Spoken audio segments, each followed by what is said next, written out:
ಇದು ಒಂದು ಗಾಡಿ ಹೋಗ್ತಾ ಇದೆ. ಗಾಡಿಲಿ ಏನಿರ್ಬೋದು, ಬಾಳೆಗೊನೆ ಇರ್ಬೋದು ಅಂತ ಕಾಣುತ್ತೆ ಆಚೆ ಕಡೆ. ಆದ್ರೆ ಇದನ್ನ ಯಾಕೆ ಪೊಲೀಸರು ಹಿಡ್ದಿದ್ದಾರೆ? ಏನು ಓವರ್ಲೋಡ್ ಆಯ್ತಾ?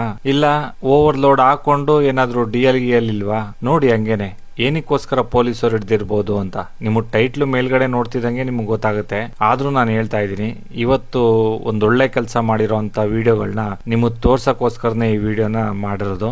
ನೋಡಿ, ಮೇಲ್ಗಡೆಯಿಂದ ನೋಡಿದ್ರು ಬಾಳೆಗೊನೆಗಳೇ, ಆದ್ರೆ ಅಲ್ಲಿ ಒಳಗಡೆ ನೋಡಿ ಏನ್ ಕಾಣ್ತಾ ಇದಾವೆ ಅಂತ.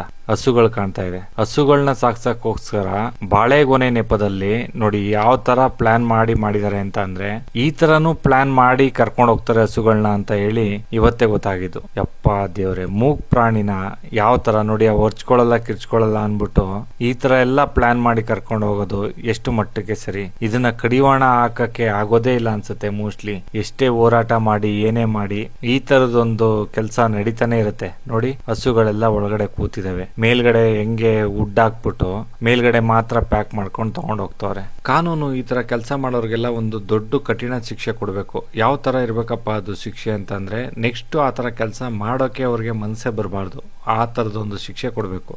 ಈ ತರದಾಗಿರ್ಬೋದು, ಮತ್ತೆ ಅತ್ಯಾಚಾರ ಮಾಡೋದಾಗಿರ್ಬೋದು, ಇಲ್ಲ ಒಬ್ರದ್ದು ಕೊಲೆ ಮಾಡೋದಾಗಿರ್ಬೋದು, ಈ ತರ ಕೆಲ್ಸಗಳನ್ನ ಮಾಡೋರ್ಗೆ ದಯವಿಟ್ಟು ಒಂದು ದೊಡ್ಡ ನಿರ್ಧಾರ ತಗೊಂಡು ನ್ಯಾಯಾಲಯ ಒಂದು ದೊಡ್ಡ ಶಿಕ್ಷೆ ಕೊಟ್ರೆ ಒಳ್ಳೇದು ಅಂತ ಅನ್ಸುತ್ತೆ.